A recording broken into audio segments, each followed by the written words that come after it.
De volta com o programa Personalidade, conversando hoje com Fernando Boatem. Fernando Boatem, que é dono da imobiliária Boatem, também é construtor e conhece bem esse mercado, né? Trabalha há muitos anos com esse mercado imobiliário. Fernando, a gente deixou a pergunta no ar, para as pessoas de casas talvez tenham essa mesma ideia que a gente, né? Essa mesma impressão. As construtoras estão aí para fazer o crescimento, construir suas casas, seus apartamentos, melhorar a construção civil do Maranhão, né? Trazer mais unidades de construção para as famílias maranhenses. Mas me parece que ainda nós temos um problema, que eu considero muito grave aqui no estado, que é essa falta de conscientização das construtoras e talvez um documento dos municípios para que essas construtoras não façam a construção de qualquer maneira e poluam rios, né, riachos, né, até o próprio mar, porque às vezes é jogado os detritos, né, em qualquer lugar, sem que tenha uma lei exatamente. A lei até existe, mas sem que cumpra uma lei. Como é que você vê isso? Wagner, dentro do curso de Engenharia Civil, a gente tem cadeiras específicas para tentar diminuir a poluição causada pela construção civil. Para você ter uma ideia, segundo alguns estudos, dizem que um dos que mais poluem ou que causam detritos no mundo inteiro é a construção civil. Sim. Porque na hora de construir você vai ter material que vai sobrar, na hora de reformar você vai quebrar e vai reconstruir. Então, assim, o tempo inteiro nós estamos causando criando esse impacto, né? Só que existem formas de você tratar para que diminua esse impacto junto ao meio ambiente. Uhum. O grande problema é que, assim, como você disse, as prefeituras, elas têm as leis, mas às vezes, em sua grande maioria, a dificuldade de fiscalizar ou a não interesse em fiscalizar o cumprimento dessa legislação causa muito mais dano do que causa benefício. Porque em detrimento de uma construção lá com 200 unidades habitacionais para atender 700 famílias, levando em consideração, ou 600 famílias, nós vamos poluir o rio, nós vamos poluir o mar. Então, assim, deve-se construir, mas com responsabilidade. E existe possibilidade de fazer isso. O grande problema parte, no meu ponto de vista, de quem começa a construir. Eu vou te dar um exemplo.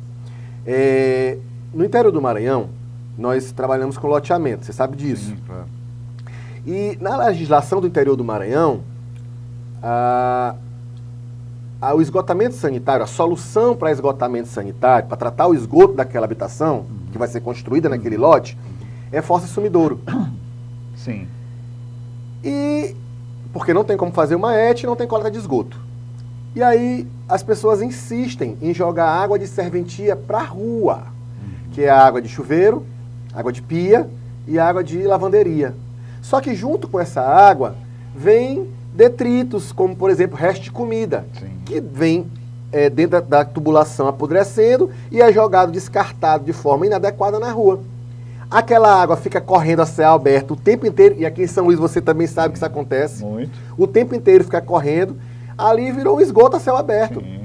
E existe uma mau cheiro, o cara passa com o carro, com a moto dele, para entrar na casa dele, subir a rampinha. Leva de volta. Vai levar para casa dele, as crianças vão brincar naquele lugar ali. Agora tu imagina, nós temos um loteamento no interior, que tem 800 lotes, 100% asfaltado. Quando esse loteamento estiver inteiro construído por habitações, imagina essa água correndo a céu aberto. Quer dizer, parece que não tem esgoto, né? Parece que não tem esgoto. E qual é o problema?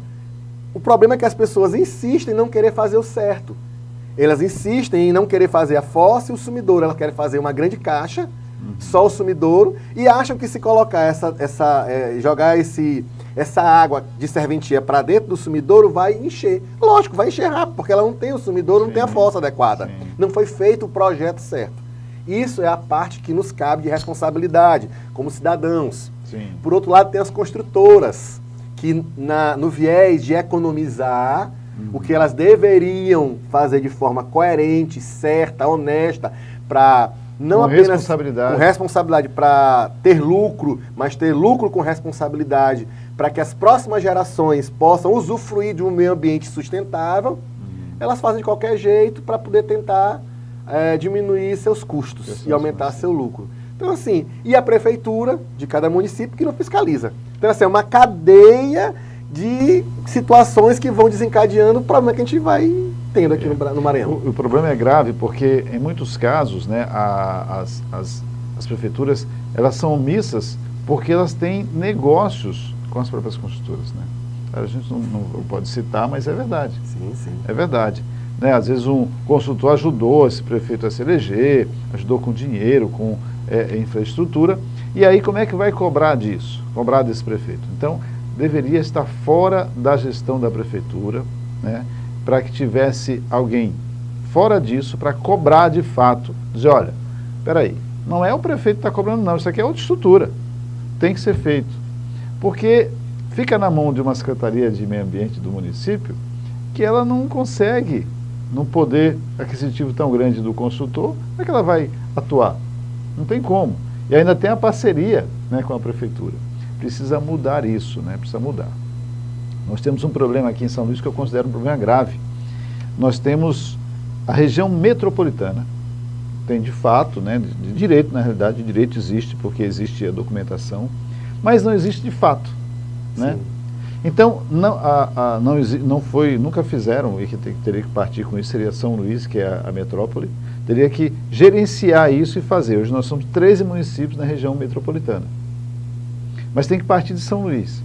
E a partir desse momento que tivesse essa legislação voltada para a metropolização da cidade, e como tem direito de fato, ser a responsabilidade da metrópole em ter uma lei para gerenciar isso aí. Saía da prefeitura normal, dos prefeitos, iria para essa gestão Você sabia que São Paulo funciona assim?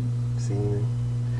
A prefeitura local é responsável, mas a gestão da metropolização, que é uma outra gestão, ela cobra das prefeituras para que isso aconteça.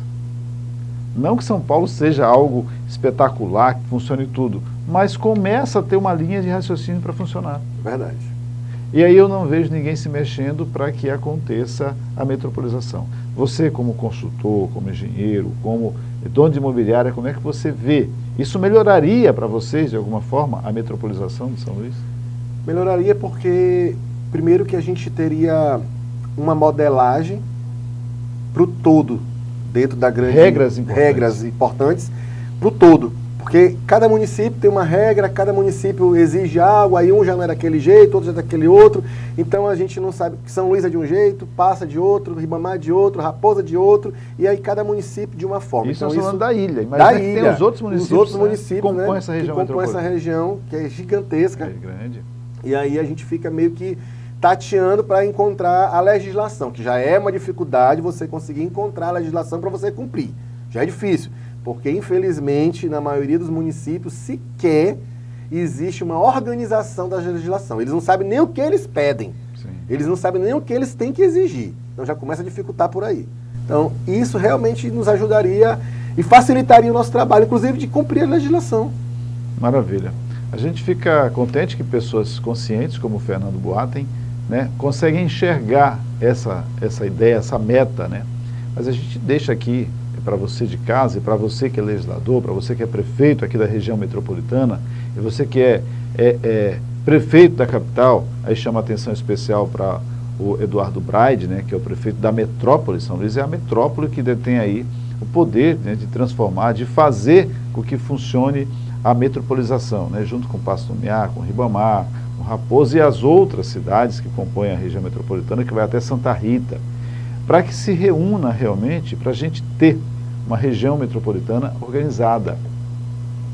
Isso serve para tudo, para o lixo que se gera na cidade, né?